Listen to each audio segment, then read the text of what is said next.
Hi students, welcome to your new class. ഇന്നത്തെ ക്ലാസ്സിൽ നമ്മൾ ഡിസ്കസ് ചെയ്യാൻ പോകുന്ന ടോപ്പിക്കാണ് classification of personal policies. Personal പോളിസികളെ എത്രയായിട്ട് തരംതിരിച്ചിട്ടുണ്ട് എന്നുള്ളതാണ് പറയുന്നത്. ആൻഡ് അതിൻ്റെ ബേസിക് ആയിട്ടുള്ളൊരു ഫംഗ്ഷൻ ഹ്യൂമൻ റിസോഴ്സ് മാനേജ്മെൻറ്റ് എന്ന് പറയുമ്പോൾ equally consideration and quality of work ലൈഫാണ്. അതായത് കൃത്യമായിട്ട് എല്ലാവർക്കും തുല്യത ഉറപ്പുവരുത്തുക, അതേപോലെ തന്നെ അവരുടെ വർക്ക് ലൈഫിൻ്റെ ക്വാളിറ്റീനെ കൺസിഡർ ചെയ്യുക എന്ന് തന്നെയാണ് അതിൻ്റെ ഏറ്റവും ബേസിക് ആയിട്ടുള്ള ഒരു ഫംഗ്ഷൻ എന്ന് പറയുന്നത്.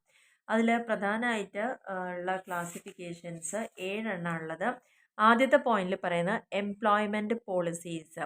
അതായത് ഈ ഒരു പോളിസിയാണ് എങ്ങനെയാണ് ഒരു സ്ഥാപനത്തിൽ ജോലിക്കാരെ നമ്മൾ അപ്പോയിൻറ്റ് ചെയ്യേണ്ടത് എന്നത് ഇതിൽ കൃത്യമായിട്ട് മെൻഷൻ ചെയ്തിട്ടുണ്ടായിരിക്കും. അപ്പോൾ എംപ്ലോയ്മെൻറ്റ് പോളിസികൾ എപ്പോഴും എങ്ങനെയായിരിക്കണം എന്നുള്ളതാണ് പറയുന്നത്. അപ്പോൾ എങ്ങനെ ഒരാളെ ഹയർ ചെയ്യാം നമ്മുടെ സ്ഥാപനത്തിലേക്ക്, എങ്ങനെയാണ് പുതിയൊരു എംപ്ലോയിക്ക് ഓറിയൻറ്റേഷൻ കൊടുക്കേണ്ടത്, കംപ്ലയൻസ് വിത്ത് എംപ്ലോയ്മെൻറ്റ് ലോ, എന്തൊക്കെയാണ് എംപ്ലോയ്മെൻറ്റുമായി ബന്ധപ്പെട്ട നിയമങ്ങൾ, അതിൻ്റെ കോൺഫിഡൻഷ്യാലിറ്റി എന്തൊക്കെയാണ്, provision of equal employment opportunities, എല്ലാവർക്കും തുല്യമായിട്ടുള്ള ജോലി ചെയ്യാനുള്ളൊരു അവസരം, and selecting the candidate based on the job requirement. ഒരു ജോബിൽ ഏത് തരത്തിലുള്ള ജോലിക്കാരനെയാണോ ആവശ്യമുള്ളത് ആ തരത്തിലുള്ള കാൻഡിഡേറ്റിനെ ആയിരിക്കണം നമ്മൾ സെലക്ട് ചെയ്യേണ്ടത്. ആൻഡ് എൻകറേജ് ചെയ്യുക ഓരോ എംപ്ലോയിനെയും ജോബിലേക്കും അതേപോലെ ഓർഗനൈസേഷനിലേക്കും എന്നുള്ളതാണ് പറഞ്ഞിരിക്കുന്നത്. അപ്പോൾ എംപ്ലോയ്മെൻറ്റ് പോളിസി നമ്മളെപ്പോഴും പേഴ്സണൽ പോളിസീൻ്റെ ഒരു ക്ലാസിഫിക്കേഷനാണ് എംപ്ലോയ്മെൻറ്റ് പോളിസി എന്ന് പറയുന്നത്. ആ എംപ്ലോയ്മെൻറ്റ് പോളിസി എന്ന് പറയുമ്പം എങ്ങനെ ഒരാളെ ഹയർ ചെയ്യണം, അവർക്ക് എങ്ങനെ ഓറിയൻറ്റേഷൻ കൊടുക്കണം, എങ്ങനെ എംപ്ലോയ്മെൻറ്റ് ലോസിനെ കുറിച്ച് പറഞ്ഞു കൊടുക്കണം, അതിൻ്റെ കോൺഫിഡൻഷ്യാലിറ്റി, അതേപോലെ തുല്യമായിട്ടുള്ള ജോലി ചെയ്യാനുള്ള അവസരങ്ങൾ കൊടുക്കുക, ആൻഡ് ഒരു ജോബ് റിക്വയർമെൻറ്റ് എന്താണോ അതിനനുസരിച്ചുള്ള ഒരാളെ സെലക്ട് ചെയ്യുക, അവർക്ക് കൃത്യമായിട്ട് ജോബും ഓർഗനൈസേഷനെ കുറിച്ച് നല്ല ബോധവൽക്കരണം കൊടുക്കുകയും അവരെ എൻകറേജ് ചെയ്യുകയും ചെയ്യുക എന്നുള്ളതാണ് ഒരു പോളിസി എന്ന് പറയുന്നത്. രണ്ടാമത്തത് അതിൻ്റെ പേറോൾ ഉള്ള പോളിസികളാണ്. എന്താണ് പേറോൾ പോളിസി എന്ന് പറഞ്ഞു കഴിഞ്ഞാൽ, ഈ പോളിസികൾ പ്രധാനമായിട്ടും സാലറി അല്ലെങ്കിൽ വേജ്, അഡ്മിനിസ്ട്രേഷൻ, അതുമായി ബന്ധപ്പെട്ട് വരുന്ന കാര്യങ്ങളായിരിക്കും പേറോൾ പോളിസികളിൽ ഉണ്ടായിരിക്കുക. Including deductions, pay advances and time keeping. ഓരോ എംപ്ലോയീസിനും എത്ര സാലറി കൊടുക്കണം അവരുടെ ജോലിക്ക്, അല്ലെങ്കിൽ എത്ര വേജാണ് കൊടുക്കേണ്ടത്, അതിലെന്തെങ്കിലും ഡിഡക്ഷൻസ് ഉണ്ടോ, കിഴിവുകൾ കൊടുക്കേണ്ടതുണ്ടോ, അഡ്വാൻസ് ആയിട്ട് അവർക്ക് പേയ്മെൻറ്റ് കൊടുക്കാൻ പറ്റുമോ, അല്ലെങ്കിൽ അവർ ടൈം കീപ്പ് ചെയ്യുന്നതിനനുസരിച്ച് അവർക്ക് പേയ്മെൻറ്റിൽ എന്തെങ്കിലും വ്യത്യാസങ്ങൾ വരുന്നുണ്ടോ, ഇതെല്ലാമായിട്ട് ബന്ധപ്പെട്ട് വരുന്ന കാര്യങ്ങളെല്ലാം പേറോളിൻ്റെ പോളിസിയിലുണ്ടായിരിക്കും. പേഴ്സണലിൻ്റെ വേറൊരു വകഭേദമാണ് പേറോൾ പോളിസി എന്ന് പറയുന്നത്. ഇനി മൂന്നാമത്തേൽ പറയുന്ന പ്രൊമോഷൻ പോളിസികളാണ്. പ്രൊമോഷൻ പോളിസി എന്ന് പറഞ്ഞു കഴിഞ്ഞാൽ ഒരു ഓർഗനൈസേഷനിൽ നിന്ന് വേറൊരു ഓർഗനൈസേഷനിലേക്കോ അല്ലെങ്കിൽ വേറൊരു പോസ്റ്റിലേക്കോ അവരെ നമുക്ക് സ്ഥാനക്കയറ്റം കൊടുക്കാം. അപ്പോൾ promotion policy will attempt to reconcile demands of the employee for a group within the organisation. ഓരോ ഓർഗനൈസേഷൻ്റെ ഉള്ളിലെ ഒരു ഗ്രൂപ്പിൽ തന്നെ എംപ്ലോയീനെ ഏതൊരു സ്ഥാനത്തേക്ക് വേണം അപ്പോയിൻറ്റ് ചെയ്യാൻ എന്ന് നമ്മൾ തീരുമാനം എടുക്കുക. Organisation and demand of the organisation for a more competent employee. ഏറ്റവും നല്ല കോമ്പിറ്റൻ്റ് ആയിട്ടുള്ള ഒരു എംപ്ലോയീനെ ഈ ഒരു സ്ഥാനത്ത് ഇരുത്തുക എന്നുള്ളതാണ് അവിടെ പറയുന്നത്. പ്രൊമോഷൻ പോളിസി കൊടുക്കുമ്പോഴും അവർക്ക് എല്ലാ തരത്തിലും ന്യായമായ കാര്യങ്ങൾ അവൈലബിൾ ആക്കുക എന്നുള്ളതാണ് പ്രൊമോഷൻ പോളിസിയിൽ പറയുന്നത്. നാലാമത്തെ ഡെവലപ്മെൻറ്റ് പോളിസിയാണ്. ഡെവലപ്മെൻറ്റ് പോളിസി എന്ന് പറഞ്ഞു കഴിഞ്ഞാൽ ഓരോ എംപ്ലോയിക്കും വേണ്ടതായിട്ടുള്ള ട്രെയിനിങ് കൊടുക്കുക, time span of training programme, ഓരോ ട്രെയിനിങ് പ്രോഗ്രാമിന് എത്ര സമയം കൊടുക്കണം, ഏതൊക്കെ ടെക്നിക്കുകൾ ഉപയോഗിക്കണം, എങ്ങനെ അവർക്ക് റിവാർഡുകൾ കൊടുക്കണം അല്ലെങ്കിൽ അവാർഡ് കൊടുക്കണം, അവരുടെ ക്വാളിഫിക്കേഷൻസ്, അതേപോലെ തന്നെ ട്രെയിനിങ് കൊടുക്കുന്ന ആളുടെ ക്വാളിഫിക്കേഷനും എക്സ്പീരിയൻസും, എൻകറേജിങ് ഫോർ സെൽഫ് അഡ്വാൻസ്മെൻറ്റ്, സ്വയം വികസനത്തിന് ഉള്ള ഒരു എൻകറേജ്മെൻറ്റ് കൊടുക്കാം. These policies also cover the areas like planning and development, performance appraisal, organisation change and organisational development. അപ്പോൾ അതിൽ പ്രധാനമായിട്ട് കവർ ചെയ്യുന്ന ഏരിയ പറഞ്ഞാൽ എങ്ങനെ പ്ലാൻ ചെയ്യണം, എങ്ങനെ ഡെവലപ്മെൻറ്റ് കൊടുക്കണം, എങ്ങനെയാണ് ഓരോരുത്തരുടെയും പെർഫോമൻസിന് അപ്രൈസൽ വിലയിടേണ്ടത്, ആൻഡ് ഓർഗനൈസേഷൻ്റെ ചേഞ്ചസ് എന്തൊക്കെയാണ്, ഓർഗനൈസേഷൻ്റെ ഡെവലപ്മെൻറ്റ് എന്തൊക്കെയാണ്. ഇതാണ് മൊത്തത്തിലുള്ള ഡെവലപ്മെൻറ്റ് പോളിസി എന്ന് പറയുന്നത്. വ്യക്തികളുടെയും സ്ഥാപനത്തിൻ്റെയും പൂർണ്ണമായിട്ടുള്ള വളർച്ചയ്ക്ക് ആവശ്യമായിട്ടുള്ള പോളിസികളാണ്. അഞ്ചാമത്തെ പോയിന്റ് പറയുന്നത് റിലേഷൻസ് പോളിസിയാന്ന് പറയുന്നത്. റിലേഷൻ പോളിസി എന്ന് പറഞ്ഞു കഴിഞ്ഞാൽ ഇവിടെ പ്രധാനമായിട്ടും എങ്ങനെയാണ് ഒരു വ്യക്തിനെ മോട്ടിവേഷൻ കൊടുക്കേണ്ടത്, എങ്ങനെയാണ് അവരുടെ ധാർമ്മികത നിലനിർത്തേണ്ടത്, എങ്ങനെയാണ് അവരുമായിട്ട് കമ്മ്യൂണിക്കേറ്റ് ചെയ്യേണ്ടത്, അവരുടെ ലീഡർഷിപ്പ് സ്റ്റൈൽസ് എന്തൊക്കെയാണ്, ഏതെങ്കിലും തരത്തിലുള്ള പ്രശ്നങ്ങൾ നേരിടുമ്പം എങ്ങനെയാണ് അത് സെറ്റിൽ ചെയ്യാൻ പറ്റുന്നത്, ഡിസിപ്ലിനറി പ്രൊസീജിയർ അച്ചടക്ക നടപടികൾ എന്തൊക്കെയാണ്, എംപ്ലോയി കൗൺസിലിംഗ് ഒരു എംപ്ലോയിക്ക് ആവശ്യമാണെന്ന് തോന്നുന്ന പക്ഷേ എങ്ങനെ കൗൺസിലിംഗ് കൊടുക്കുക, അങ്ങനെ അതുമായി ബന്ധപ്പെട്ടുള്ള കാര്യങ്ങളൊക്കെ ആയിരിക്കും റിലേഷൻസ് പോളിസിയിൽ ഉണ്ടായിരിക്കുക. ആൻഡ് ഇൻഡസ്ട്രിയൽ റിലേഷൻ ഉണ്ട്, അതായത് അവിടുത്തെ യൂണിയൻ റെക്കഗ്നീഷൻ, യൂണിയൻ റെപ്രസെൻറ്റ് ചെയ്യുന്നത്, യൂണിയൻ ഭാരവാഹികളും ആരാണ് പ്രതിനിധാനം ചെയ്യുന്നത്, അവരെങ്ങനെ റെക്കഗ്നൈസ് ചെയ്യണം, അതുപോലെ തന്നെ കളക്റ്റീവായിട്ടുള്ള ബാർഗൈനിങ് എങ്ങനെയാണ്, prevention and settlement of disputes, വഴക്കുകളും പ്രശ്നങ്ങളും ഉണ്ടാകുമ്പോൾ എങ്ങനെ അത് വരാതിരിക്കാൻ നോക്കണം, അല്ലെങ്കിൽ എങ്ങനെ സെറ്റിൽ ചെയ്യണം, ആൻഡ് പാർട്ടിസിപ്പേറ്റീവ് മാനേജ്മെൻറ്റ് ചില പ്രധാന തീരുമാനങ്ങളിൽ എങ്ങനെയാണ് അവരെയൊക്കെ ഉൾപ്പെടുത്തേണ്ടത് എന്നുമായി ബന്ധപ്പെട്ടുള്ള കാര്യങ്ങളൊക്കെയാണ് റിലേഷൻസ് പോളിസിയിൽ വരുന്നത്. ആറാമത്തെ പോയിന്റിൽ പറയുന്നത് വർക്ക് പ്ലേസ് ഗൈഡ് ലൈൻസ് ആണ്. വർക്ക് പ്ലേസ് ഗൈഡ് ലൈൻസ് എന്ന് പറഞ്ഞു കഴിഞ്ഞാൽ നമ്മൾ പുതിയതായിട്ട് ഒരു ജോലിക്ക് ജോയിൻ ചെയ്ത് കഴിഞ്ഞാൽ നമ്മളും ആ സ്ഥാപനവും തമ്മിലുള്ള ഒരു പൊരുത്തപ്പെടൽ അവിടെ ആവശ്യമാണ്. അപ്പോൾ ആ ഒരു സ്ഥാപനവുമായി ബന്ധപ്പെട്ട് വരുന്ന എല്ലാ കാര്യങ്ങളെയും നമുക്ക് കൃത്യമായിട്ട് നൽകുക എന്നുള്ളതാണ്. Flex time and telecommunicating offering guidelines on the use of company assets and record retention, എങ്ങനെയൊക്കെ നമുക്ക് കമ്പനിയുടെ അസറ്റുകളെ നമുക്ക് യൂസ് ചെയ്യാൻ പറ്റും, അതിൻ്റെ മാർഗ്ഗനിർദ്ദേശങ്ങളും അതേപോലെ തന്നെ എങ്ങനെയൊക്കെയാണ് റെക്കോർഡ് കീപ്പ് ചെയ്യേണ്ടത് എന്നുള്ള കാര്യങ്ങളെക്കുറിച്ചൊക്കെയാണ് വർക്ക് പ്ലേസിലുള്ള ഗൈഡ് ലൈൻസിൽ നിന്ന് നമുക്ക് മനസ്സിലാവുന്നത്.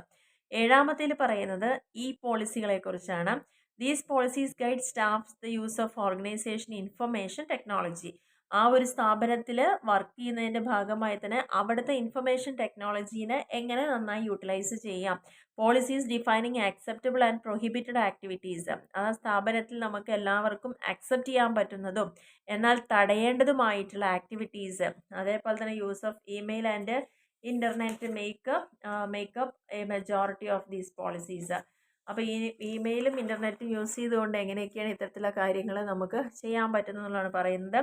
Only effective way of organisation to protect itself is developing clearly written inclusive policies that explicitly regulate the use of software, email and internet.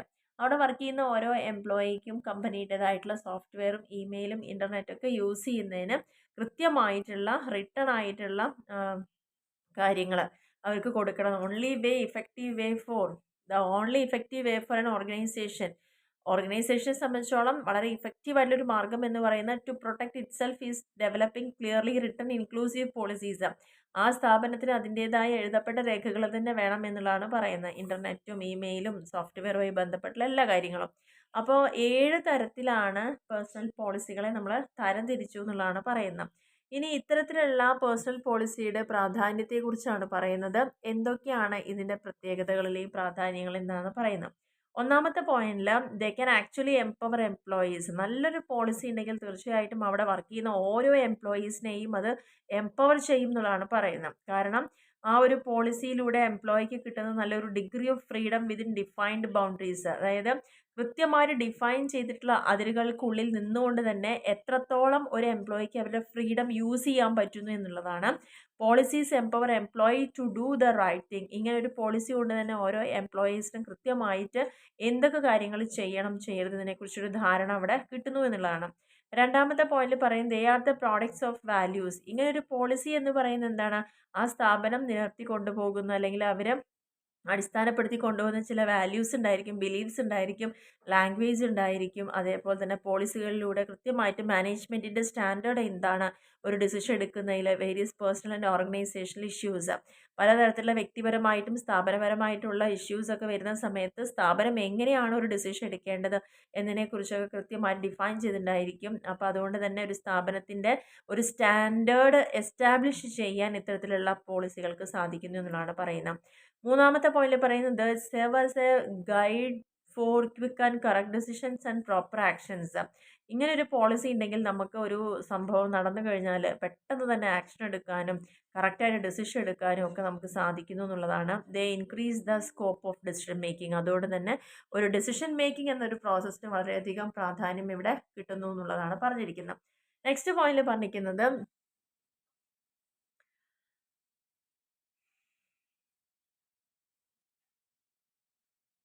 they provide policies help to serve a guide to quick. നാലാമത്തെ point, policies help to specify the line of action and scope of activities.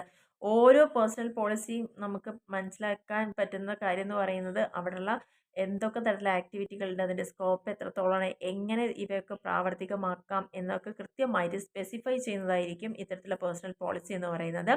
അഞ്ചാമത്തെ പോയിന്റിൽ ഇത്തരത്തിലുള്ള പോളിസികൾ ശരിക്കും ഓരോ ദിവസവും എന്തൊക്കെ activities എങ്ങനെ ചെയ്യണം എന്നതിനുള്ളൊരു മാർഗനിർദ്ദേശം കൂടിയാണ് കിട്ടുന്നത്. നല്ലൊരു പോളിസി ഒരു എംപ്ലോയിനെ ഹെൽപ്പ് ചെയ്യുന്നത് അവരുടെ ഡ്യൂട്ടീസ് നല്ല രീതിയിൽ എക്സിക്യൂട്ട് ചെയ്യുന്നതിന് വേണ്ടി സഹായകമാവാറുണ്ട്. They also help the managers and members to maintain a uniformity of action. അതുകൊണ്ട് തന്നെ എല്ലാ മെമ്പേഴ്സിൻ്റെ ഇടയിലും അവർ ചെയ്യുന്ന പ്രവൃത്തി ഒരേ ദിശയിലേക്ക് പോകുന്നതിന് വേണ്ടിയിട്ട് മാനേജേഴ്സിനെയും മെമ്പേഴ്സിനെയും ഒക്കെ ഹെൽപ്പ് ചെയ്യാൻ ഇത്തരത്തിലുള്ള പോളിസികൾ ഉപയോഗപ്രദമാണ്. ആറാമത്തെ പോയിന്റ് പറയുന്നത് they provide a sense of direction to the organisation and also help in setting priorities and planning strategies to work. ഇത്തരത്തിലൊരു പോളിസികൾ ഉണ്ടെങ്കിൽ കൃത്യമായിട്ട് ഓർഗനൈസേഷൻ ഏത് ദിശയിലേക്ക് നീങ്ങണം, എങ്ങനെയാണ് അതിൻ്റെ മുന്നോട്ടുള്ള യാത്ര, ഹെൽപ്പ് ഇൻ സെറ്റിംഗ് പ്രയോറിറ്റീസ്, ഏതിനൊക്കെയാണ് നമ്മൾ പ്രാധാന്യം കൂടുതൽ കൊടുക്കേണ്ടത്, മുൻതൂക്കം കൊടുക്കേണ്ടത്, ആൻഡ് പ്ലാനിങ് സ്ട്രാറ്റജീസ്, വർക്ക് ചെയ്യാനുള്ള പ്ലാനിങ് സ്ട്രാറ്റജികൾ എന്തൊക്കെയാണ്, അതിനെല്ലാം ഡയറക്ഷൻ അവിടെ കിട്ടുന്നുണ്ട്. ഏഴാമത്തെ പോയിന്റിൽ പറഞ്ഞിരിക്കുന്നത് they help in work well organised manner. കൃത്യമായിട്ട് പോളിസികൾ ഉണ്ടെങ്കിൽ നമുക്ക് നല്ല രീതിയിൽ തന്നെ അവിടെ എല്ലാ കാര്യങ്ങളും വെൽ ഓർഗനൈസ്ഡ് ആയിട്ട് നമുക്ക് ചെയ്യാൻ പറ്റും. അതുവഴി നമുക്ക് സമയം ലാഭിക്കാം, നമ്മുടെ എഫേർട്ട് കുറയ്ക്കാൻ പറ്റും. ആൻഡ് നമ്മുടെ ഓർഗനൈസേഴ്സിൻ്റെയും അതേപോലെ തന്നെ സബോർഡിനേറ്റ് ആയിട്ട് വർക്ക് ചെയ്യുന്ന ആളുകളുടെയൊക്കെ സമയം ആൻഡ് എഫേർട്ട് ഇതിനൊക്കെ നമുക്ക് സേവ് ചെയ്യാൻ പറ്റുന്നു എന്നുള്ളതാണ്. ഈ എട്ടാമത്തെ പോയിന്റിൽ പറയുന്നത് facilitate coordination of efforts among the members of the organisation. ഓർഗനൈസേഷനിലുള്ള എല്ലാ മെമ്പേഴ്സിൻ്റെയും എഫേർട്ടിനെ കോർഡിനേറ്റ് ചെയ്യാൻ ഇത് ഉപകരിക്കും എന്നുള്ളതാണ് പറയുന്നത്. Wherever the managers face similar situation, എവിടെയൊക്കെയാണോ മാനേജേഴ്സിന് ഒരേപോലത്തെ സിറ്റുവേഷൻസ് ഫേസ് ചെയ്യേണ്ടി വരുന്നത് അവിടെയൊക്കെ നമുക്ക് ഈ പോളിസീസ് ഹെൽപ്പ് ചെയ്യും. അതിനെയൊക്കെ ആക്ഷൻ പെട്ടെന്ന് തന്നെ നമുക്കതിനെ കോർഡിനേറ്റ് ചെയ്യാൻ പറ്റുന്നതാണ് പറയുന്നത്. They facilitate effective delegation of duties and authorities. അതേപോലെ തന്നെ നല്ല രീതിയിൽ തന്നെ ഓരോ ആളുകളുടെയും ഡ്യൂട്ടീസും അതോറിറ്റീസും ഒക്കെ ഓരോ ആളുകൾക്കും ഇഫക്റ്റീവായിട്ട് ഡെലിഗേറ്റ് ചെയ്യാൻ പറ്റുക. Help four A better orientation, ഏറ്റവും നല്ല രീതിയിലൊരു ഓറിയൻറ്റേഷൻ പ്രൊവൈഡ് ചെയ്യാൻ വേണ്ടി സഹായിക്കുന്നു എന്നുള്ളതാണ് പറയുന്നത്. ആൻഡ് പോളിസീസ് ഹെൽപ്പ് ടു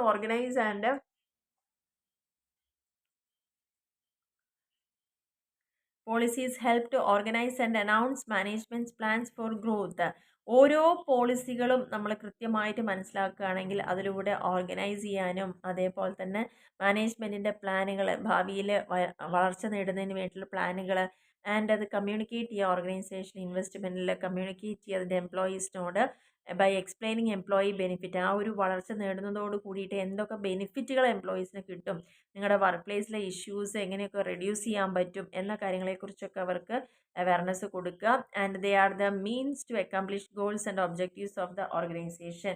ഒരു ഓർഗനൈസേഷൻ്റെ ലക്ഷ്യങ്ങളും അതേപോലെ തന്നെ അതിൻ്റെ ഗോൾസും കൃത്യമായിട്ട് നേടിയെടുക്കുന്നതിന് വേണ്ടിയിട്ടുള്ള കൃത്യമായിട്ടൊരു മാർഗ്ഗരേഖ തന്നെയാണ് പേഴ്സണൽ പോളിസി എന്ന് പറയുന്നത്.